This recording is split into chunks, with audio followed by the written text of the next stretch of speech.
Red టీవీలో మీ వ్యాపార ప్రకటనల కోసం ఈ నంబర్ని సంప్రదించండి. సార్ నమస్కారం సార్. నమస్తే.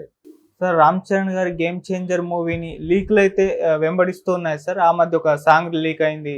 మొన్న ఫోటోస్ 'రామ్ చరణ్' గారి లీక్ అవ్వడం చూస్తాం. అయితే ఇప్పుడు స్వయంగా అమెజాన్ ప్రైమ్ వారే ఈ సినిమా స్టోరీ ఇది అని చెప్పేసి ఒక స్టేట్మెంట్ అయితే ఇవ్వడం చూస్తున్నాం. మరి ఏంటి వాళ్ళు అమెజాన్ ప్రైమ్ చెప్పిన దాని ప్రకారం ఈ సినిమా స్టోరీ ఎలా ఉండబోతుందంటారు సార్?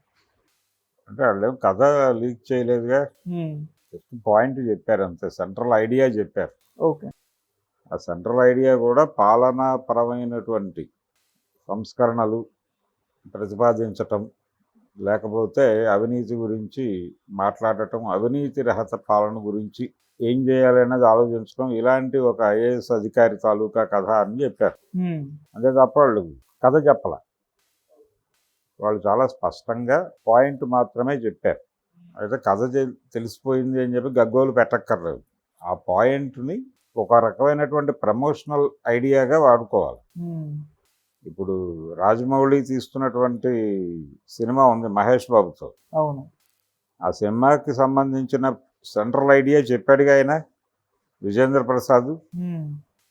ఇది ఫారెస్ట్ నేపథ్యంలో జరుగుతుంది అని చెప్పాడు. అమెజాన్ ఫారెస్ట్ నేపథ్యంలో జరుగుతుంది కథ. ఫారెస్ట్ బ్యాక్డ్రాప్లో జరిగేటువంటి ఒక యాక్షన్ క్రైమ్ థ్రిల్లర్ అని చెప్పాడు ఆయన. అంత మాత్రం చేత కథ లీక్ అయిపోయిందా, లేదా అందరికీ తెలిసిపోయిందా కథ అని అనుకోనక్కర్లా. అయితే అప్పుడు కూడా ఒక అటాక్ జరిగింది. మీరు అలా కథ చెప్పేస్తే ఎలాగా అని చెప్పి మహేష్ బాబు అభిమానులు ఆయన మీద కామెంట్స్ చేశారు. దీనికంటే ముందు ఈగా సినిమాకే అసలు మొత్తం కథ చెప్పాడు ఆయన డయాస్ మీద నుంచి. అయితే కథ చెప్పి జనాల్ని అట్రాక్ట్ చేయటం అనేది ఎవరైనా చేసే పనే. ఈ కథని ఎలా, ఈ పాయింట్ని ఎలా ఎగ్జిక్యూట్ చేశాడు శంకర్ అనేది ఇంట్రెస్టింగ్ పాయింట్ తప్ప ఈ point it self interesting point ఏం కాదు. ఎందుకంటే అవినీతి మీద సినిమా ఆల్రెడీ 2-3 తీసున్నాడు ఆయన. ఏది భారతీయుడు అవినీతి మీద తీసిన చిత్రమే, అపరిచితుడులోనూ అవినీతే ప్రధానం. కాబట్టి ఒక రకంగా ఆయన ఏదైనా సరే ఒక అద్భుత రసంలో చెప్పే ప్రయత్నం చేస్తాడు శంకర్. దీనికి ఒక బలమైనటువంటి సామాజిక అంశాన్ని ఈ పాయింట్కి బలంగా చుట్టి దాన్ని జనాల ముందు పెడతాడు. ఇది ఆయన వ్యూహం. ఆయన మొదట తీసిన సినిమా ఉంది జెంటిల్మ్యాన్ అనేది యాంటీ రిజర్వేషన్ మూమెంట్. యాంటీ రిజర్వేషన్లు ఉండకూడదు అని, అంటే రిజర్వేషన్ల పేరుతో అగ్రకులాల్లో ఉన్నటువంటి పేద కుర్రవాళ్ళ ప్రతిభను తొక్కేస్తున్నారు అనే పాయింట్ ఆధారంగా రిజర్వేషన్ మీద అటాక్ అది. దాన్ని ప్రేక్షకులు పెద్ద ఎత్తున సక్సెస్ చేశారు. ఈ సక్సెస్ చేసే టైంలో ఆయన మాట్లాడాడు. దీనికంటే ముందే, సినిమా రిలీజ్ కంటే ముందే, ఇది ఫలానా టాపిక్తో ఈ సినిమా ఉండబోతోందని చెప్పాడు. భారతీయుడికి చెప్పాడు, భారతీయుడు 2కి చెప్పాడు. ఇదేంటంటే జానర్ ఏమిటి అనేది చెప్పడం ఒకటి, ఈ సినిమాలో ఏ కంటెంట్ ఉండబోతోంది అని చెప్పడం ఒకటి. అది ఎప్పుడూ కూడా లీకేజ్ కిందకి రాదు. లీకేజ్ అంటే Attarintiki Daredi cinema first half అంతా బయటకు వచ్చింది, అది లీకేజ్. స్టోరీ లీకేజ్ అంటే స్క్రిప్ట్గా లీక్ అవ్వాలి, స్క్రిప్ట్ మీకు కనిపించాలి తెర మీద. కాబట్టి అప్పటి వరకు దీన్ని లీకేజ్ అని అయితే అనలేం. ఆయన చెప్పిన పాయింట్ అది అంతే. ఇది ఈ కోణంలో కథ నడుస్తుంది అని చెప్పాడు. అది లీకేజ్ అంటే అట్టాగా ఇంకెవరూ మాట్లాడటానికి స్వేచ్ఛ లేదు అన్నట్టుగా వ్యవహరిస్తే అలాగే అభిమానులు, తప్పు కదా అది.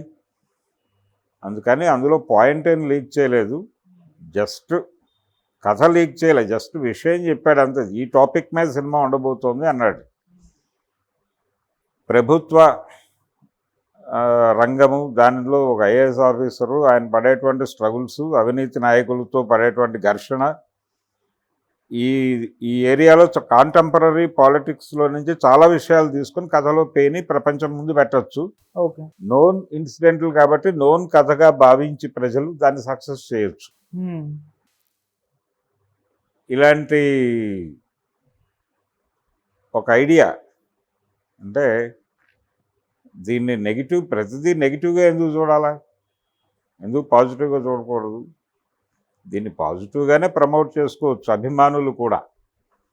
వ్యతిరేకంగానే ఎందుకు ప్రమోట్ చేసుకోవాలా? ఎందుకు శంకర్ మీద గాయపడాలి? సినిమా ఏ మేరకు ఆడుతుంది అనేది, ఆయనకి ఇది హ్యాట్రిక్ మూవీ అవుతుంది అవినీతి ప్రధాన అంశం అయితే. అవును. లేదు, ఆయనే అన్నట్టుగా పాలనాపరమైన సంస్కరణలు గురించి చెప్పబోతున్నాను అనేది. అంటే ఒకటి ఏది ఏమైనా శంకర్ ఐడియాలజీ కొంత రైట్కి తిరిగే ఉంటుంది. ప్రో మోడీ ఉండొచ్చు కూడా, మోడీ అనుకూల చిత్రం కూడా అయి ఉండొచ్చు, బీజేపీ అనుకూల చిత్రం కూడా కావచ్చు. లేదు, ఎక్కడికక్కడ పాలక పక్షాలని అన్వయించుకోవడానికి అనువుగా కూడా స్క్రిప్ట్ రెడీ చేసి ఉండొచ్చు. ఎందుకంటే వాళ్ళు దక్షిణాది రాష్ట్రాలు అన్నిట్లోనూ రిలీజ్ పెట్టుకుంటారు. అందుకని ఈ 5-6 రాష్ట్రాల ప్రజల మనోగతాలు, వాళ్ళ ఎక్స్పీరియన్సెస్, వాళ్ళ స్ట్రగుల్స్, వీటి మీద కొంత ఒక చిన్న ప్రజలకు తెలియజేసేటువంటి కార్యక్రమం అయితే ఉంటుంది డెఫినెట్గా. ఓకే. రామ్ చరణ్ ఈ సినిమాని అంటే ఒక ఐఏఎస్ ఆఫీసర్గా కనిపించబోతున్నాడు. జేడి లక్ష్మీనారాయణలా కనిపిస్తాడా, లేకపోతే మనకి లోక్సత్తా జయప్రకాష్ నారాయణలా కనిపిస్తాడా అనేది చూడాలి. ఆల్రెడీ పబ్లిక్ అడ్మినిస్ట్రేషన్ నుంచి సినిమాల్లోకి వచ్చిన, రాజకీయాల్లోకి వచ్చినటువంటి వాళ్ళు ఎవరు సక్సెస్ అయిన దాఖలాలు కనబడలేదు మనకి ఇప్పటిదాకా, పర్టికులర్గా తెలుగు రాష్ట్రాల్లో. ఓకే. జయప్రకాష్ నారాయణది విఫల ప్రయత్నం, విఫల ప్రయోగం జయప్రకాష్ నారాయణది. అలాగే జేడీది కూడా అదే అవుతుందేమో అనిపిస్తోంది ఇప్పుడు జరుగుతున్న వాతావరణంలో. ఆయన కంటెస్ట్ చేస్తానని చెప్తున్నాడు, కానీ ఎలా చేస్తాడు, ఏ అభ్యర్థులు ఏ ప్రాతిపదికన నిలబెడతారు, ఇవన్నీ తేలలేదు ఇంకా. ఆయనకి మద్దతుగా నిలబడాలనే ఉద్దేశం చాలా రాజకీయ పార్టీలకు ఉంది, ఇంక్లూడింగ్ 2 కూటములుగా చీలి ఉన్నప్పటికీ ఏదో కూటమిలో ఆయన ఉన్నా లేకపోయినా ఆయనకి కొంత సపోర్ట్ ఇచ్చేటువంటి అవకాశం అయితే ఉంది ఓకే జేడీకి. కాబట్టి ఈ క్యారెక్టర్స్ తాలూకా రిఫ్లెక్షన్స్ ఏదైనా ఉంటే ఉండొచ్చు అందులో.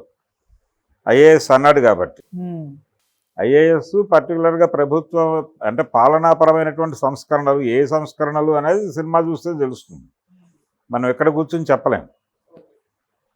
ఇది టోటల్గా రామ్ చరణ్ శంకర్తో చేస్తున్నటువంటి సినిమాకి సంబంధించి వీళ్ళేదో లీకేజీ అంటున్న దానికి సంబంధించినటువంటి పాయింట్. ఏదో ఒకటి స్మెల్ రావాలి కదా సినిమాకి సంబంధించి, ఒక స్మెల్ వస్తే కన్జ్యూమ్ జరుగుతుంది. ఆ స్మెల్ క్రియేట్ చేయటం కోసం మాత్రమే అది బయటకు చెప్పారు తప్ప అన్నీ గుప్తంగా ఉంచాలంటే కుదరదు కదా. సినిమా అనేది పబ్లిసిటీతో లింక్ అయి ఉన్నటువంటి వ్యాపారం, ప్రమోషనల్ యాక్టివిటీ జరగాలి. అది ఎప్పటి నుంచి జరిగితే మంచిది, ఆరోగ్యకరమే. సక్సెస్ఫుల్ లేక వెలవెలపోతున్నటువంటి ఇండస్ట్రీలో ఏదో పద్ధతిలో వెలుగులు నింపే ప్రయత్నం చేస్తున్న వాళ్ళని గాయపరచకుండా హక్కును చేర్చుకోవాలి కదా, ఎందుకు చేర్చుకోవట్లేదు అనేది క్వశ్చన్ చేయొచ్చు. ఇది టోటల్గా రామ్ చరణ్ గేమ్ చేంజర్ గొడవ, లీకేజీ గొడవ. Okay sir, thank you so much sir. Thank you.